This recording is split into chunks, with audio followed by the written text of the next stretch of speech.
এই যে সংস্কারের নির্বাচনের মধ্যে টেকসই হওয়া, এর মধ্যে দিয়ে নতুন রাজনৈতিক বন্দোবস্ত তৈরি হতে পারে বলে আমরা মনে করি। সাকিব ভাই, মানে ঘটনা হইল যে তাহলে কি আপনারা মনে করতেছেন যে ডক্টর মোহাম্মদ ইউনূসের এই সময়টা থাকা দরকার না দরকার না? মানে আপনি সংবিধান সংস্কারের কথা বললেন, ঐক্যমত্যের কথা বললেন, গণপরিষদ নির্বাচনের কথা বললেন, আপনি বললেন যে 6 মাসের মধ্যে এই সংস্কারটা হওয়া সম্ভব।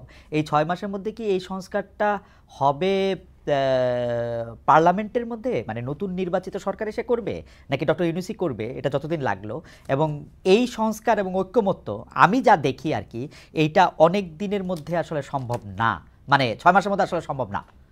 6 মাসের মধ্যে সম্ভব না, কারণ আপনি দেখেছেন যে প্রধান বিরোধী দল বলবো কিনা, মানে প্রধান যে রাজনৈতিক দল এখন আছে বিএনপি, তারা অনেকগুলি সংস্কারের ব্যাপারে আসলে একমত না, এবং অনেকগুলি বিষয়ে তাদের ভিন্ন মত আছে, আবার তারা সংস্কারের বিপক্ষেও না।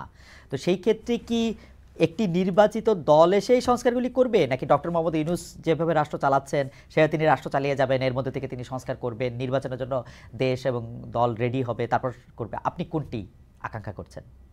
না দেখুন, এখানে আমি শুরুতেই বলেছি যে যেসব বিষয়ে ঐক্যমত্য তৈরি হবে, অর্থাৎ বিএনপির কথা তুললেন আপনি, ফলে বিএনপি সহ সকল রাজনৈতিক দল, শ্রেণী পেশা, স্টেক হোল্ডাররা, তারা যেসব প্রশ্নে ঐক্যমত্য হবে সেটাই তো জাতীয় সনদ হচ্ছে। কাজেই সেই জাতীয় সনদ বাস্তবায়ন করার প্রশ্ন আছে। যেসব বিষয়ে দ্বিমত আছে সেগুলো তো জনগণের কাছে যেতে হবে। রাজনৈতিক দলগুলো তাদের নিজ নিজ প্রস্তাবের জায়গা থেকে তুলবেন। ধরুন যে কোনো একটি সংস্কার প্রস্তাব, এ বিষয়ে কোনো দ্বিমত আছে, ঐক্যমত্য হয়নি, সেটা যদি আমাদের দলের প্রস্তাব হয়, তাহলে আমরা আমাদের সেই দলীয় প্রস্তাব নিয়ে জনগণের কাছে যাব। জনগণ যদি আমাকে ভোট দেয়, আমাদের ভোট দেয়, তাহলে আমরা সংখ্যাগরিষ্ঠতা পাই, তাহলে আমরা সেটা সম্পন্ন করবো, অথবা যারা পাবেন তারা করবেন। কাজে এটা তো একটা পদ্ধতিগত জায়গা লাগবে। সেই পদ্ধতিগত জায়গাটা গণতান্ত্রিক পথে এইভাবেই আছে। আরেকটা পদ্ধতি আছে একটা বৈপ্লবিক প্রক্রিয়ার মধ্য দিয়ে, বিপ্লবের মধ্য দিয়ে। তো সাকিব ভাই, যা দেখা যেতেছে এখন যা দেখা যাচ্ছে, কারণ মানুষ তো মানুষের মতামত জানিয়ে দিয়েছে, যে বা দলগুলি মতামত জানিয়ে দিয়েছে, এখনকার অবস্থায় ইলেকশন ডিসেম্বর বা জুনের মধ্যে, নাকি পরে হোক, ইউনূস সাহেব আরো বেশ কিছুদিন ক্ষমতা থাকুক, কোনটা আপনি চাচ্ছেন? না, আমরা যেটা দেখছি যে এখন পর্যন্ত অন্তর্বর্তী সরকার ডিসেম্বর থেকে জুনের মধ্যেই নির্বাচন করার ব্যাপারে তাদের ঘোষণায় অটল আছেন। এখন কে কি চাচ্ছে সেটা তো চাওয়ার ব্যাপার, সেটা তো সেই চাওয়ার পরিপ্রেক্ষিতে কোনো বদল আসলে তখন মতামত দেব। কিন্তু প্রশ্নটা হচ্ছে যে সংস্কার প্রক্রিয়া কি এর মধ্যে করা সম্ভব? আমরা মনে করি যে সম্ভব। এইভাবে যে আগেই বলছি যে 3 মাস সময় নিয়েছেন ঐক্যমত্য কমিশন, ইতিমধ্যে তারা আলোচনা করছেন বিভিন্ন রাজনৈতিক দলের সাথে, আরো হয়তো বসবেন, এমনকি রাজনৈতিক দলগুলো বাইল্যাটারাল ট্রাইল্যাটারাল আলোচনা করবে, এবং সেসব আলোচনা আনঅফিশিয়ালি হচ্ছে, অফিশিয়ালিও হয়তো হবে। সেই আলোচনাগুলোর মধ্য থেকে আমরা হয়তো একটা ওই যে কমন মিনিমাম যে ঐক্যমত্য হচ্ছে সেটা হবে জাতীয় সনদ, যেখানে দ্বিমত থেকে যাচ্ছে সেগুলো জনগণের কাছে যাবে। ফলে জাতীয় সনদের মধ্যেও আমি দুটো ভাগ করছি, একটা হচ্ছে যে যেটা সংবিধান প্রশ্ন, সেটার ব্যাপারে আমাদের ঐক্যমত্য তৈরি হবে, অঙ্গীকার তৈরি হবে, এবং আগামী 6 মাসের মধ্যে সংসদে এটা করা হবে, অর্থাৎ সংসদ নির্বাচনের পরে। কেন এটা সম্ভব? কেননা সমস্ত প্রিপারেটরি কাজগুলো কিন্তু না, আপনার এই বক্তব্যটা আমি পুরোপুরি বুঝতে পারছি। তার মানে আপনি বলতে চাচ্ছেন যে আপনি যেটা বলছেন যে 6 মাসের মধ্যে হবে না, মানে প্রিপারেটরি কাজগুলো কিন্তু সব সম্পন্ন করা হয়ে গেছে কমিশনের মাধ্যমে, এবং এগুলো রাজনৈতিক দলগুলোর দিক থেকেও প্রস্তাব আকারে আগেই ছিল। আপনি যদি সংসদ দিয়ে না করেন, তাহলে তো এটা আপনি নির্বাহী আদেশে করবেন, এটা তো একটা মাত্র সিগনেচার দূরে। এবং আপনি যেগুলি বলছেন, যেগুলি ব্যাপারে কারো কোনো দ্বিমত নাই, এরকম 2-4টাও আছে কারো কোনো দ্বিমত নাই, তো সেগুলো তো একটা সিগনেচার দিয়ে দিলে হলো। এটা 1 মাসও লাগার কথা না আসলে, কারণ এগুলিতে আসলে কাঠামোগত কোনো পরিবর্তন করতে হবে না। এই সাংবিধানিক পরিবর্তনে কাঠামোগত কোনো পরিবর্তন নাই, যেগুলির ব্যাপারে ঐক্যমত্য আছে। কাঠামোগত স্ট্রাকচারাল পরিবর্তন আনতে হবে, কারণ আমি দেখলাম যে আসলে সংসদের আইন বা বিল নিয়ে আন্ডারস্ট্যান্ডিং এ মানে এক একজনের এক এক রকম আছে। যেমন কেউ মনে করেন যে 70 অনুচ্ছেদ কাজে লাগাতে হবে, শুধু অর্থ বিলের ক্ষেত্রে 70 অনুচ্ছেদ কাজে লাগবে না। এখন সরকারি সব বিলই যে অর্থ বিল, এইটাও তো একটা মানে বোঝার ব্যাপার আছে অনেকের, তাই না? মানে আমি আর সুনির্দিষ্ট করি, যেমন ধরুন আমরা যখন 31 দফা নিয়ে আলোচনা হচ্ছিল, আমাদের দলগত অবস্থান ছিল 70 অনুচ্ছেদ বাতিল করা হোক। কিন্তু যখন আমরা একটা ঐক্যবদ্ধ জায়গায় আসছি, তখন তো কিছুটা সকলের মতামত এক জায়গায় আনতে হয়, এবং সেখানে আমরা যেটুকু জায়গায় আসছিলাম যে সরকার গঠনের যে আস্থা ভোট সেটা, এবং বাজেট, অর্থ বিল মানে আমরা বলিনি, আমরা বলছি বাজেট, এই দুটো জিনিস বাদে বাকি সকল বিলের ক্ষেত্রেই সংসদ সদস্যরা স্বাধীনভাবে ভোট দিতে পারবেন।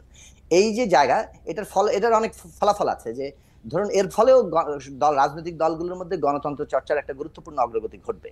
যেমন ধরুন প্রত্যেকটা বিলে যাতে তাদের নিজেদের দলীয় সদস্যরা ভোট দেন, সেজন্য আগে থেকে বৈঠক করতে হবে, তাদের মতামত নিতে হবে, এই সব প্রশ্নগুলো যুক্ত। কাজেই ওই দিক থেকে ধরুন এই প্রশ্নগুলোই আলোচনার বিষয়, যে এখানে যেমন বিএনপির প্রস্তাবে 31 দফায় আছে যে 4টা বিষয় তারা বলেছেন। তারা বলেছেন সরকার গঠনে আস্থা ভোট, তারা বলেছেন বাজেট, তারা বলেছেন জাতীয় নিরাপত্তা এবং সংবিধান সংশোধন।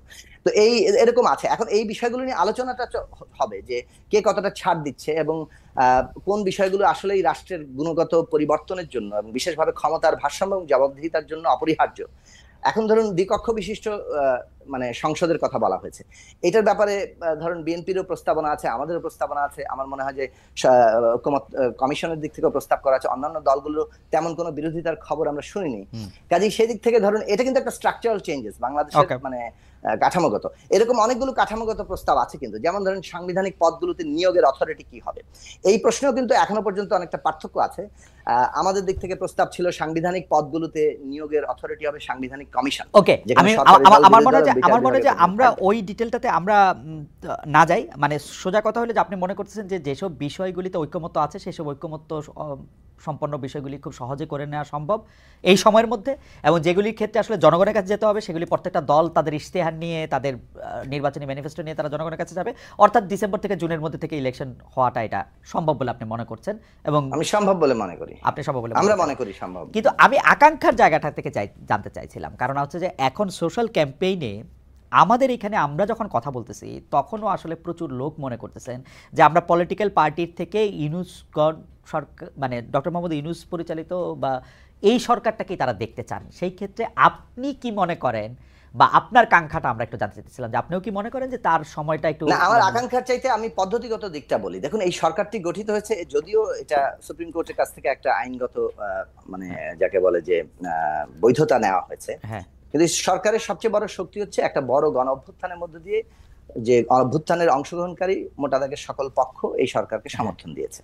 এবং এই যে পদ্ধতিগত জায়গাটা, ফলে এই সরকারের টেনিয়ার কি হবে সেটা কিন্তু এই পদ্ধতির উপরে নির্ভর করবে। অর্থাৎ যারা তাকে সমর্থন দিয়েছে সেই পক্ষগুলোর ঐক্যমতের ভিত্তিতে কিন্তু টেনিয়রটাও নির্ধারিত হয়। ফলে টেনিয়রের ব্যাপারে বিভিন্ন ধরনের বিভিন্ন রকম আকাঙ্ক্ষা থাকতে পারে। আমাদের আকাঙ্ক্ষা থাকতে পারে আরো কম থাকুক কিংবা আরো অনেক বেশি। কিন্তু আপনার আকাঙ্ক্ষাটা আপনি প্রকাশ করতে চাচ্ছেন নাকি এটা পলিটিক্যাল স্ট্যান্ডের কারণে? যে মানে আপনি ধরেন আপনি চাইলেন যে ডক্টর ইউনূস যথাসময়ে ইলেকশন দেখ, বা আপনি চাইলেন যে ডক্টর ইউনূস আরো বেশি। আমরা তো ধরেন বিভিন্ন মানুষের আকাঙ্ক্ষার জায়গা থেকে অনেকে কথা বলছেন, কিন্তু আমরা তো অন্তর্বর্তী সরকার নিজে কি বলছে সেটার উপরে আসলে আগে কথা বলবো। অন্তর্বর্তী সরকার ইতিমধ্যে একটা মোটা দাগের আমরা যে রোড ম্যাপ আরো সুনির্দিষ্ট চাচ্ছি, কিন্তু তাদের একটা রোড ম্যাপ কিন্তু আছে। এখন সেই রোড ম্যাপ বদল না হওয়া পর্যন্ত তো অন্য কোনো কথা বলা যাচ্ছে না। এক, দুই হচ্ছে যে দেখুন, আমাদের আগ্রহের জায়গাটা হচ্ছে যে একটা পলিটিক্যাল, একজন ব্যক্তি অনেক ভালো মানুষ হতে পারেন, অনেক ভালো দক্ষ হতে পারেন, কিন্তু ব্যক্তির দক্ষতা, তার মানে ভালো মানে মানুষ হওয়া কিংবা তিনি ভালো দেশ চালাচ্ছেন, এটাই কিন্তু একটা স্থায়ী ব্যবস্থা নয়। একটা স্থায়ী ব্যবস্থার জন্য আমাদের দরকার হচ্ছে একটা প্রসেস বিল্ড আপ করা, সিস্টেম বিল্ড আপ করা। সেই প্রসেস সিস্টেম বিল্ড আপ করাটা, অর্থাৎ গণতান্ত্রিক প্রক্রিয়া বিল্ড আপ করাটাই হচ্ছে জরুরি প্রশ্ন। এবং সেইটা বিল্ড আপ করার পদ্ধতিগত জায়গা, সংস্কারের জায়গা, কাঠামোগত জায়গাগুলো নিয়ে আমরা কথা বলছি, এবং সেটা কিভাবে রাষ্ট্রের কাঠামোতে রূপান্তরিত হবে সেই জায়গাটা হচ্ছে জরুরি জায়গা।